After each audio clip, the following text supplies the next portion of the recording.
Hello guys, finally চলে এলাম আবার একটা নিউ ব্লগটা স্টার্ট করছি আমরা অর্ধেক রাস্তা থেকে। তার পেছনে একটা বড় কারণ আছে, মানে সেই আগের ব্লগেও হয়তো তারাপীঠ যাওয়ার যে বাইক ট্রিপটা ছিল ওই সেম সকালবেলার সময় ঠান্ডার সময় লেট ঘুমিয়ে উঠতে।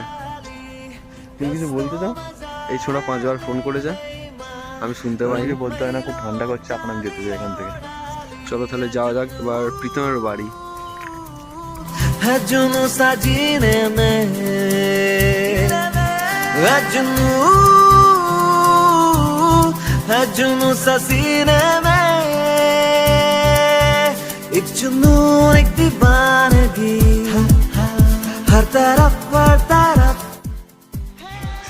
মাত্র দীপচন্দ্র আর আমি চলেছি প্রীতমের বাড়িতে। এসে ফোন দেখতে লেগেছে, আর কাজ নেই। প্রীতম রেডি হয়নি, হাতে মাথা 10 মিনিট টাইম, ট্রেন লেট হলে সব শেষ। কি বলতে চাস? প্রীতম রেডি হয়নি? বলতে হয় না, ব্লগে গাদা বাড়ানো থাকে। এই হচ্ছে সেই ছেলেটা, যে ছেলেটার জন্য হয়তো আমরা আজকে ট্রেনটা, এই যে মানে কি বলবো, হয়তো এই ছেলেটার জন্য আমরা হয়তো ট্রেনটা মিস করবো। আর যদি ট্রেন মিস করে বাসের ভাড়া পিছনে বলে দিলি, আমি কিন্তু এখন বলিনি।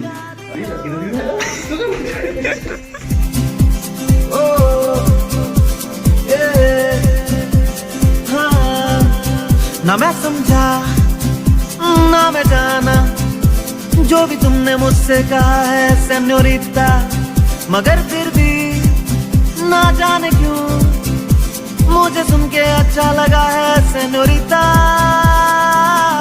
नो देवी अल्लाह मिरादा के दाते सरदारामी। দীপচন্দ্র বিশাল টেনশন যে এখন ট্রেনটা পাবো কিনা। আর প্রীতম তোমার দাঁত খেলাই यार लाइफ में मजा এইটাই, লাইফে এইটাই মজা গাইস। লাইফে যদি একটু রিস্কই না থাকে তাহলে লাইফ কিসের? একটু লাইফে রিস্ক থাকা দরকার, কি বলো?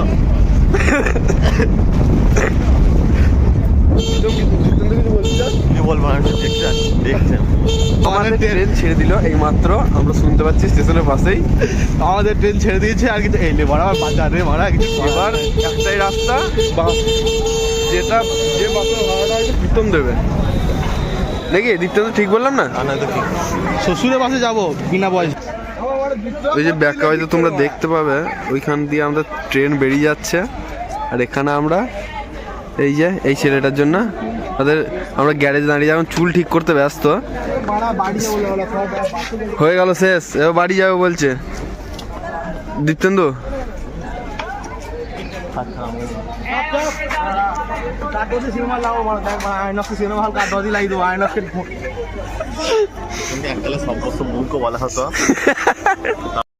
জামটা সারাতে দে, জামটা সারাতে দে। জ্যামের মধ্যে তো বলতে হবে, সব কিছু চলছে এখানে।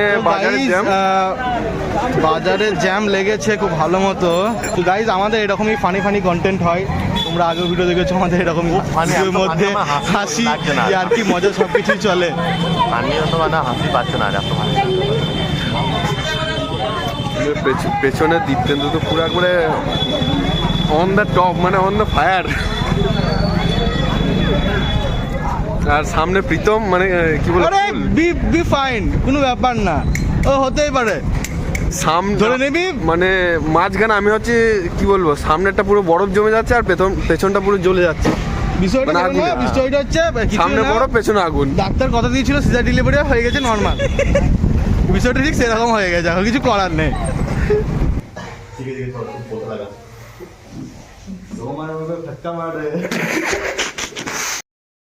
বলছিস যে গাইজ প্রথমে ভেবেছিলাম যে এরা আসতে পারবে না, তো তার জন্য ভেবেছিলাম যে আমার কাছে 3টে টিকিট আছে, তো 2টো টিকিট ভেবেছিলাম যে আমরা ব্ল্যাকে দিয়ে দেবো, ঠিক আছে? তার জন্য আমাকে বর্ধমান যেতে হতো আর যে ব্ল্যাকে সেল করার জন্য একটার আগে। তুই বর্ধমান উঠিস তখন নিয়ে যাস, মানে সেবা করতে 4:45 সেবা করতে যাবো। ফাঁকা মুখটা কেউ কিছু আর করবি তাহলে করে নে না ভাই, সবাই রেডি, সব কিছু রেডি। তুই বুঝতে পারছিস এখানে এই যে দীপ্তেন্দ্র নিয়েছিল রাইস আর পনির, আমরা ভেবেছিলাম যে প্ল্যান করেছিলাম पनीर पनीर পনির इधर जोड़ देना, इधर लूज करना है, इधर जोड़ देना पनीर। তো ভেবেছিলাম ট্রেনের মধ্যে বসে সবাই মিলে খাবো।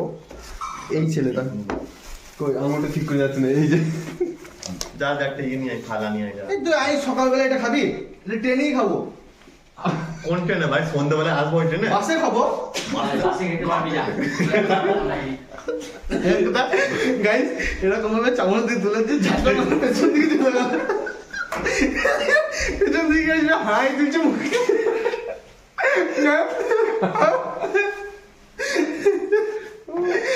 ভালো হয়েছে খেতে, ভগবান আমার মুখে ফ্রাইড রাইস ছিঁড়ে মেরেছে। जा जा जा আমার মনে আছে कादा हो गया। কাদা করে দিয়েছি। মানে একটা জুতো পরতে 1 ঘন্টা লাগাচ্ছে, একে তো লেট করলো, প্লাস আবার মানে এখন বাজছে হচ্ছে এই যে 10:16, তারপর এখন এই বুঝতে পারছো আমার সঙ্গে কি সমস্যা হয়, যখন তার একটা সময় হয় না তখন আমাকে সাথ দেয় না কেউ, আমার জুতো সাথ দিচ্ছিল আমাকে, ট্রেনে আসছিল না। বলছি ব্যাগে পরে নি দীপ্তেন্দ্র, ট্রেনে বাসে গিয়ে পরে নি, ট্রেন তো নাই। এটা জুতো পরছে কখন, প্রায় 15-20 মিনিট হয়ে গেল, তখন তো জুতো পরছে। আমরা দীপ্তেন্দ্র রেডি হয়ে গেছে, আমিও রেডি, প্রীতম লেট। ভাই তাড়াতাড়ি কর, বাসটা আমি মিস করবো তো। আগে গেলে বাগে থাকে। तो हम लेट पता सीखी तो पास। ট্রেনিংটা কম, ওয়াও। সো গাইস সুরজ যখন আমাকে ফোনটা হ্যান্ড ওভার করে দিল, বললো এরপর থেকে ব্লগিং আমার করতে হবে, ঠিক আছে। তো আপাতত ট্রেন জার্নি তো হলো না, আমরা বাস জার্নি করতে লেগেছি। তো ট্রেন জার্নিটা কার জন্য ক্যান্সেল হলো? ট্রেন জার্নিটা আমার জন্য হয়নি আসলে, সব দিক দিয়ে ডিলি। কী বলো গাইস, যে বন্ধুদের মাঝে যদি একটু এসবগুলো না হয়, ট্রেন ফেল, বাস ফেল, এগুলো যদি না হয় তাহলে কি আর সেই ব্লগিংয়ের মজাটা আছে বলো? আর এই ছেলেটা কন্টিনিউ চ্যাটিং করে যাচ্ছে, মানে তোর কি ওটা কোনো এনার্জি সোর্স, মানে ভালো লাগে, কোনো শক্তি পাস, কোনো অদ্ভুত শক্তি আছে যার মধ্যে তুই ভালোবাসিস সেটা করতে। তো গাইস এ তো থামবে না, যার জন্য এক্সট্রা করে পাওয়ার ব্যাঙ্কও ক্যারি করছে, যেন এর যে এক্সট্রা শক্তি সেটা যেন কভার থাকে সবসময়। তো আপাতত বাস ছেড়ে দিয়েছে, তো আমাদের 1:10 শো, 12:10 মধ্যে বলছে ঢোকাবে। তো অলরেডি 1 ঘন্টা ডিলে হয়ে গেছে, তো দেখা যাক কী করা যায়। অলরেডি লেট হয়ে গেছে, তো সব রকমই হবে, কিছু করার নেই। চিন্তার বিষয় যে ডেস্টিনেশনের জায়গাটা কি পৌঁছাতে পারবো না, পারবো টিকিটগুলো ব্ল্যাকে বিক্রি করতে হবে। তো গাইস আপাতত আমাদের বাস ছেড়ে দিয়েছে, দেখতে পাচ্ছ বাস চলছে, खूब मजा হচ্ছে গাইস, खूब। তো আপাতত বাসের মধ্যে বন্ধুদের মধ্যে তো ইয়ার্কি ঠাট্টা হতেই থাকে। তো এখন আমাদের এই যে বন্ধু মিস্টার সাহা আমাদের ডোরিমনের গানটা করে শোনাবে, আমাদের যে সবারই ফেভারিট ডোরিমন, ঠিক আছে। তো সে গানটা করে শোনাবে, তো লেটস সিং। नीचे की सवार तू एक नहीं बाहर।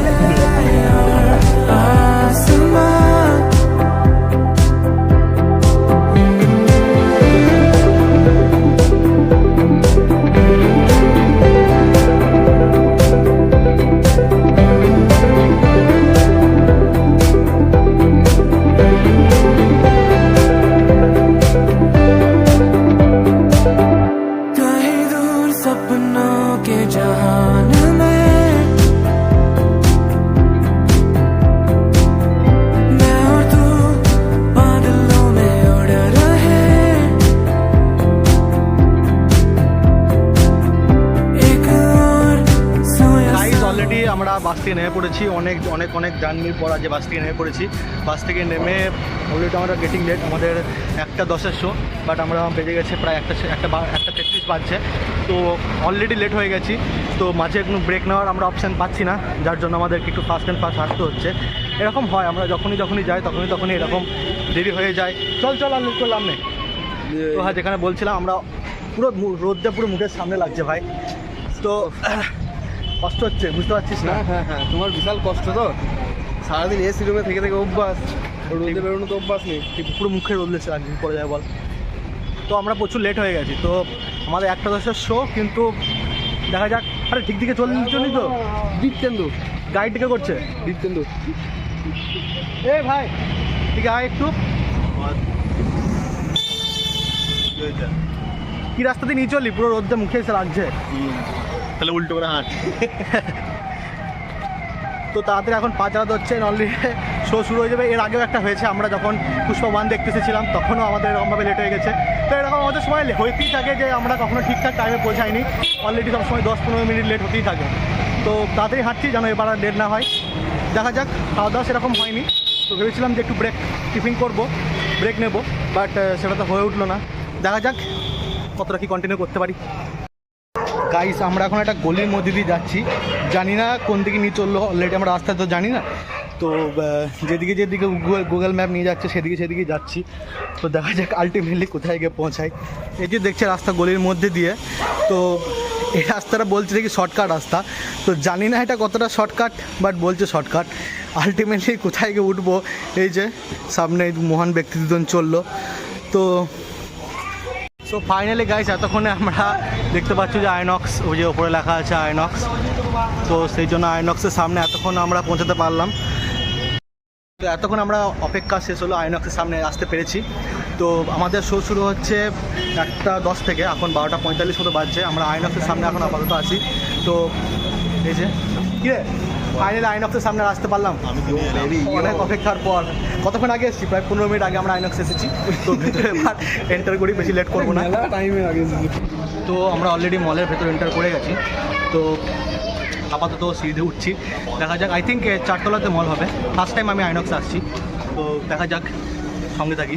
আপাতত এখানে অনেকগুলো দোকান দেখতে পাচ্ছি, তো দেখা যাক কী হয়। গাইজ, গেটের সামনে এই যে স্ক্রিন খোলা আছে আমাদের। স্ক্রিন 1-এ অলরেডি রানিং চলছে 12:10 শো। তো আমাদের আছে 1:10 শো। স্ক্রিন 2-তে চালু হবে কিছুক্ষণ পর। আমরা সব হচ্ছে স্যাটারডে, যার জন্য অতটা ভিড় নেই। সানডের দিকে বুক করার চেষ্টা করেছিলাম, বাট সানডের দিকেতে কোনো সিট ফাঁকা নেই, তো তার জন্য স্যাটারডে দিকে বুকিং করতে হলো। ঠিক আছে, আমরা সবসময় ফ্রি, আমাদের কোনো কাজ নেই, আরও সবসময় ফ্রি। সবসময় মুভি দেখতেছি ইনস্টাগ্রাম বা বলছিস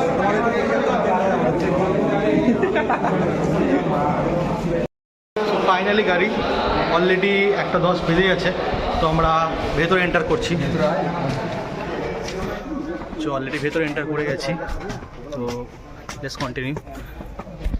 সো গাইস, আমরা এখন সিনেমা হলের ভেতরে এন্টার করে গেছি। তো দেখতে পাচ্ছ, এই তোমার একটু মুখটা দেখাও। সিনেমা হলের ভেতরে এন্টার করে গেছি। তো 1:10 শো ছিল, 1:11 বাজছে। এবার হয়তো ব্রেক শুরু হবে। অ্যাডভার্টাইজ তো মাস্ট না, অ্যাডভার্টাইজ মাস্ট। এরপরে অ্যাডভার্টাইজ শুরু হবে। তো আপাতত দেখে নাও কত কি বেশি ভিড় নেই, যেহেতু স্যাটারডে আজকে, যার জন্য বেশি হয়তো ভিড় নেই আজকে। সো গাইজ, আমাদের শো ছিল 1:10 থেকে, এখন বাজছে 1:20।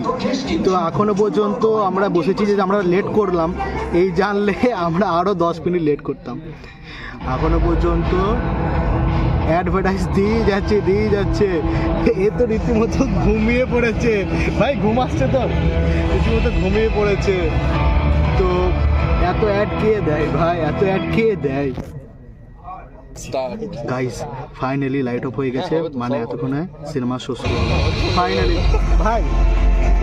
ফাইনালি তাহলে এতক্ষণে সিনেমা মনে হচ্ছে শুরু হচ্ছে। এতক্ষণে মনে হচ্ছে যে টাকাটা খরচা করেছি সেটা বসুল।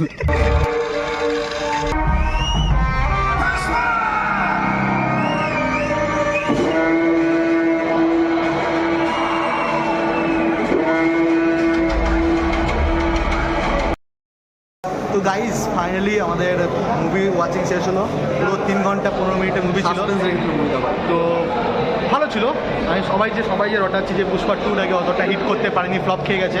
বাট সেটা ফ্লপ না, মানে এটা একটা সাসপেন্স টাইপের মুভি। যেমন পুষ্পা 1-এ কিছুটা সাসপেন্স ছিল যেটা 2-এ দেখালো, তেমনি 2-এ কিছু সাসপেন্স রেখেছে যেটা 3-এ দেখাচ্ছে। বাট আমরা বললাম যে তোমরা বুঝতে পারবে না, তোমাদেরকে তার জন্য সিনেমা হলে থিয়েটারে আসতে হবে, দেখতে হবে, তারপরে তুমি বুঝতে পারবে। তো কারোর কথাই কিছু ভালো খারাপ বিবেচনা করে লাভ নেই। নিজে এসো, দেখো, দিয়ে বিবেচনা করো কেমন। আমাদের যদি পার্সোনাল ফিডব্যাক করি, আমাদের তো ভালোই লেগেছে। কিরে ভাই, তোর কেমন লেগেছে? তোর কেমন লাগলো মুভিটা? লেগেছে। একটু মানে অ্যাকশন সিনগুলো খুব অ্যাকশন সিনগুলো মানে যেমন দেখেছিলাম যে পুষ্পা 1-এ যেমন সিন ছিল, মানে সব কিছু একটু মানে সাসপেন্স রাখার চেষ্টা করেছিল, অ্যাকশনগুলো সুপারহিট ছিল, কিন্তু 2-এও ঠিক সেরকমই সব কিছু অ্যাকশনটা একদম, অ্যাকশনের দিক থেকে বলতে হবে না, একদম সুপারহিট অ্যাকশন ছিল। বাকি মুভির যে স্টোরি সেটাও ঠিকঠাকই আছে। মার্বেল মুভি হতো বা ডিসি মুভি হতো বলার ছিল, ঠিক আছে। মার্বেলকে প্রমোশন করতে, মার্বেল কত টাকা দিতে ভাই মার্বেল থেকে পয়সা পেমেন্ট করে না না পয়সা লাগবে না, এই দিতেন তো আমাদের মার্বেলের তোকে মার্বেল থেকে পেমেন্ট করেছিস? তুই মার্বেলের প্রমোশন কেন করছিস? ডক্টর স্ট্রেঞ্জের ফ্যান আমি শুধু ডক্টর স্ট্রেঞ্জের ফ্যান। চলো তো তাহলে গাইস খাওয়া দাওয়া কিছু হয়নি, এখন যাবো বাইরে, আমাদের ব্যাক করতে হবে, আবার 6:30 দিকে আমাদের ট্রেন আছে। তো আমরা যাব, দিয়ে আমরা এখন একটু ব্রেকফাস্ট একটু খাওয়া দাওয়া করবো। ব্রেকফাস্টও করা হয়নি, লাঞ্চও করা হয়নি, এটা কি বলবো, এটা হচ্ছে ইভিনিং ইটিং। কিছু সন্ধ্যেবেলা খাওয়া দাওয়া করবো অ্যান্ড দেন তারপরে ট্রেন ধরে আমাদেরকে আবার বাড়ি ব্যাক করতে হবে। আর এবার শীতও লাগছে, তখন ঘরের মধ্যে ছিলাম বুঝতে পারিনি, এখন ঠান্ডাটা হালকা হালকা লাগছে। তো দেখা যাক কতটা কী করতে পারি। সো গাইজ এখন আপাতত আমাদের মুভি দেখা কমপ্লিট, খাওয়া দাওয়া তো সেরকম কিছু হয়নি। তো কী রে ভাই, তোর আবার কী হলো? তো সেরকম তো খাওয়া দাওয়া কিছু হয়নি, তো ভাবছি আর পর সেরকম তো কিছু নেই, এখন একটু খাওয়া দাওয়া করবো, দেন স্টেশন চলে যাব, দেন ট্রেন ধরে বাড়ি। তো আজকের মতো ব্লগ এখানে এন্ড করছি। ব্লগটা কেমন লাগলো, আমাদের এক্সপিরিয়েন্স কেমন লাগলো, তো সবটা তোমরা কমেন্ট করে জানাতে পারো। তো এখনো পর্যন্ত এইটুকুই, দেখা হচ্ছে পরের ব্লগে। ಮಲರ್ ಮಾಡಿ ಚೆಂಡುಗಳೋ ನಿನ್ ಮಾಡಿ ಚೆಂಡುಗಳೋ ತೆಂಡಿರ ಚೆತ್ತುಂಗ ಮಂಡುಗಳೋ